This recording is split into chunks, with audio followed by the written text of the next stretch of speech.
Welcome to another edition of the Morning Briefing. I'm Jeff DeForest, along with one Mike Lubie Lubitz. Happy to be with you here on NoFilter.net, where we've come to find out that we were having wild success, at least on a one-time basis. I don't know what we had to say that particular day, but were you as shocked as I was to see 171,000 views for one of our early editions of the Morning Briefing? And I don't know if the people have caught on, because I don't think we've come close to touching that number as a barometer of our success rate yet since. But nonetheless, that was very heartening to see Yes. that people were kind of into what we're doing here. So we thank you very much for that. Caffeine TV. When I first saw it, I thought it said Cocaine TV on my screen.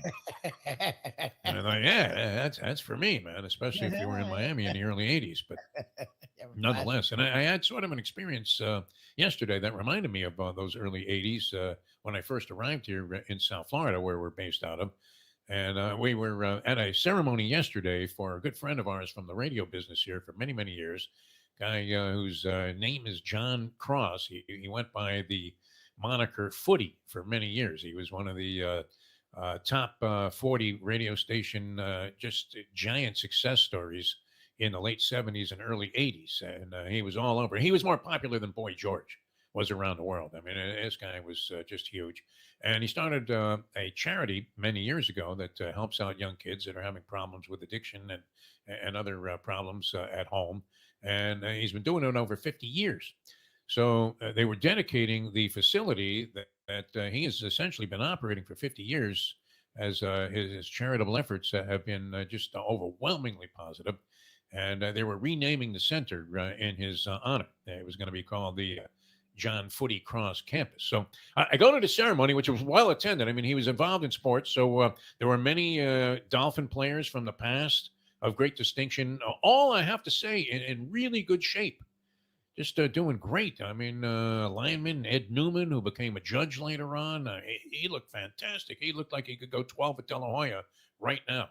I presume Marino was there. He's close with Marino. You would think Marino. Danny Boy did not show up there. No. Oh, interesting. He was not there. Marino is one of his real tight Yeah, buddies, Dan Marino, who, by the way, Lubie, can you believe everything that you see on the internet? I was perusing some sports stories this morning. Speaking of Dan Marino, and they had a picture of Marino, and it was headlined with the notion that he was one of several former NFL stars that were now flat broke. Does that seem even remotely possible?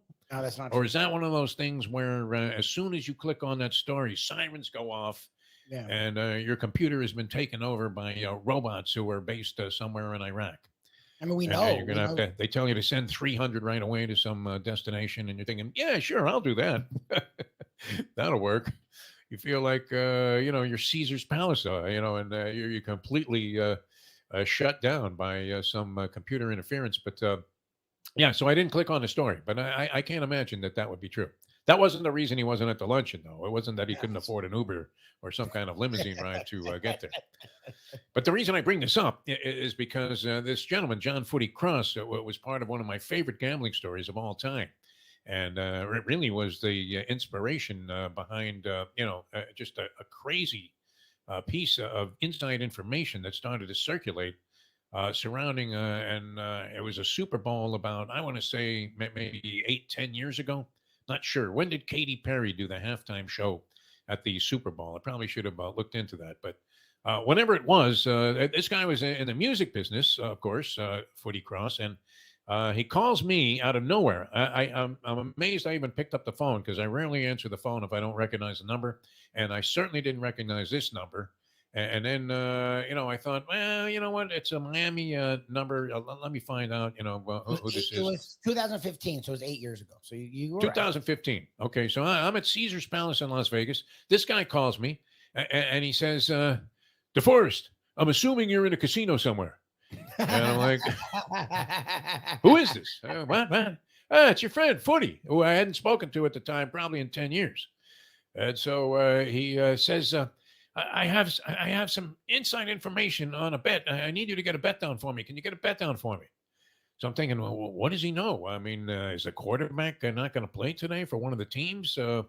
What's this story all about? He says he had a friend at the rehearsal for the Katy Perry halftime show.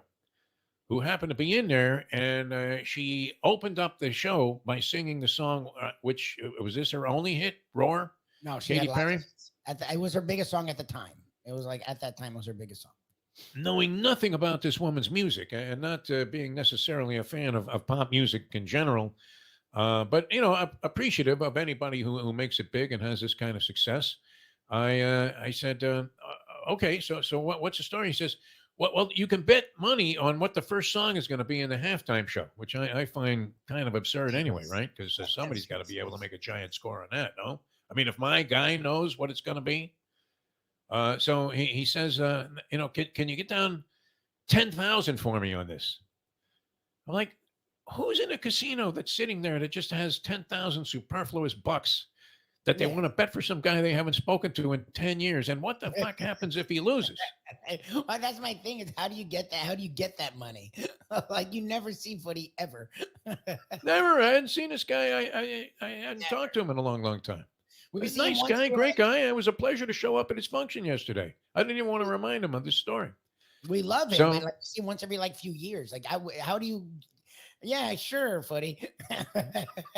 All right. So now I'm sitting there. I know $10,000 is not happening, and I don't even know if you can make this bet at Caesar's Palace. So I approach the guys at the counter and I say, hey, is there a prop bet out there? I didn't see it on any of the sheets. You know how you get like the 1,000 pieces of paper? Nobody wastes more paper than a degenerate. Vegas, yeah. You know, whether it's a racing form or just those sheets in the sports book where the guy looks at it and he has no idea what he's looking at. Look at this, -3.5. What does that mean? And but there's a pile of papers on the table there, along with a bunch of empty beer cans and whatever else. And then usually at the end of the session, a pile of losing tickets as well. So I ask, can you make this bet? And they say, hey, Lou, come over here. This guy wants to bet the first song in the halftime show. No, you kind of feel like you just asked for a copy of Orgasm magazine at the counter there in the 7-Eleven. And, the guy holds it up and goes, hey, Joe, how much for a copy of Orgasm? Like in the Woody Allen movie. Unbelievable. And so you're kind of embarrassed that this has even been suggested that this was a wager that you were inclined to make.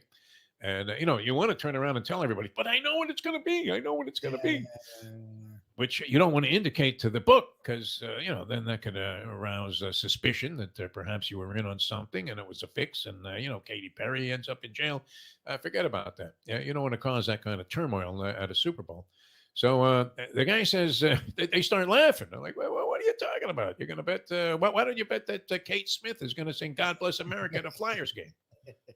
God bless them. As soon as she breaks into it, you're like celebrating. Oh, right, way to go, Kate. You did it again. They took her statue down in disgrace, speaking of no filter. She was one of the victims of the cancel culture, and the poor fat woman had been dead for like 50 years. Could she do a show from the grave? We were thinking about doing that, From the Grave, with Jeff DeForest and Mike Lubie, and we may soon be there, so what the hell? Good preparation for that eventuality. So anyway, I can't get the bet down at Caesar's Palace. They laugh at me. They mock me. And, obviously I'm not going to come up with $10,000. I contact a friend of mine who was laying off his bets with some guy like Juan Valdez in the middle of a Costa Rican jungle somewhere at the time. This is 8 years ago. Yeah, so you didn't have as much of a prevalence of online betting apps that were based, like FanDuel and DraftKings and all of that. It wasn't really as prominent then. So this guy says, yeah, they'll take that. It's 7-5. Roar will be the first song. You're getting 7-5. Now, we already know that this has to be it, unless, somehow the rehearsal went so badly, which would be my luck, that she said, you know what? This band's incapable of doing Roar, and the sound system here sucks in the stadium. Sound check. So we managed. The limit, though, was $100. That's all you could do. So we bet $100 at 7-5. First song was going to be Roar. Sure enough, they turned the sound down in the sports book at Caesar's Palace at halftime because everybody's going to be calling in bets. That's one of the great scenes in all of sports. It's like when they, go ahead and they release the bulls in the Bulls of Pamplona, right? And, everybody just starts running, or like the beginning of a marathon. As soon as the halftime, that the last second ticks up, boom, the lines form again. It's an amazing scene and a tribute to the gods of gambling and the overall concept of degeneracy that should be witnessed, like any great parade, like the Macy's Thanksgiving parade. That should be witnessed maybe once. What's on that balloon there? So anyway, they turn the sound down, and sure enough, the halftime show starts, and here comes Katy Perry, and she's on the back of a lion. And I'm thinking, I wouldn't know what song she's doing, but if that isn't Roar, I mean, either that or she thinks she's Lafitte Pink Eye all of a sudden. And she's just riding into the stadium there, or, doing some kind of Russell Crowe move out of the Gladiator movie. But so the song turned out to be Roar. The guy was right. He wanted 10,000 on it. We were lucky to get down 100. Payment was always suspect from the Colombian jungles there and Costa Rican jungles. And, we finally, were able to, make a very small score in the Super Bowl, which I believe I got bludgeoned in anyway in the end. But a tribute there, and we applaud John Footy Cross on his great career and the very, very notable charitable work that he has done. All right, Lubie, the baseball games yesterday, I don't know if you were inclined to watch any of that. You're part of this Generation X that thinks baseball stinks. Is there a future for the game if people have zero interest in the postseason? These were two, just absolute mismatches yesterday. Houston easily prevailing in their ball game, and they beat the Minnesota Twins, which are you like me in this? Did you really want to see a November World Series game in Minnesota? I mean, just to delight in the fact that it would be impossible to play there?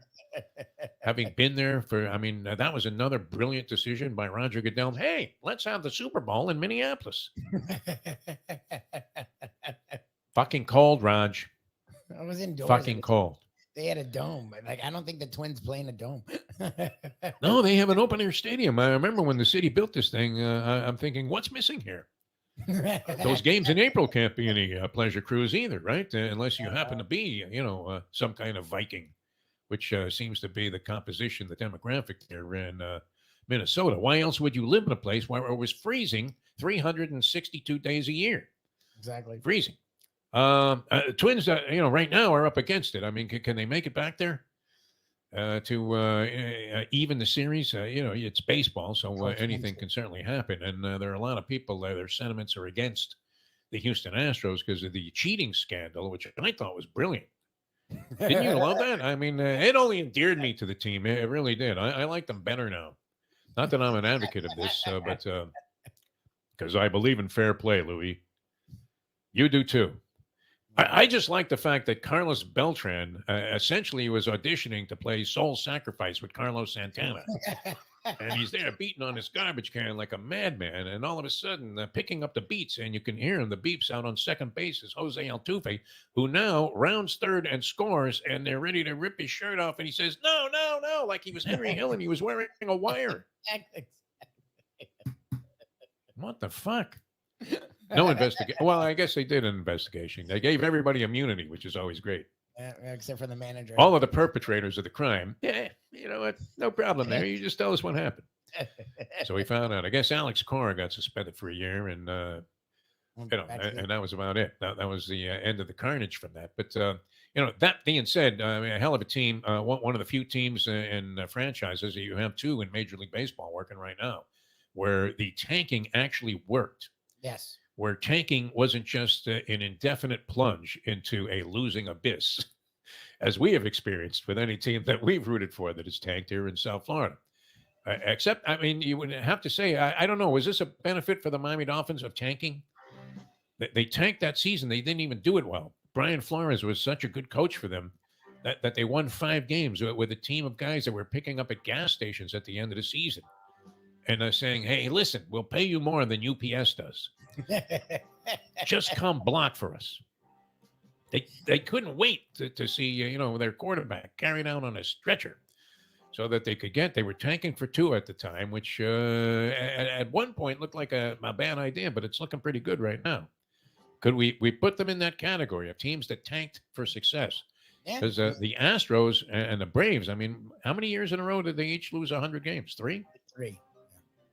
And now they are just a perennial championship candidates. I thought I saw something yesterday, and I would imagine this is true, that the Houston Astros have been to the championship series, the American League Championship Series. So they've made it into what is now the third round of the playoffs, 7 consecutive years. Is it really If they make it this year, that this will be their 7th consecutive year that they make it in there after being up 2-1 now on the Minnesota Twins. And the Texas Rangers sweep the Orioles. Cinderella goes down, another Cinderella team.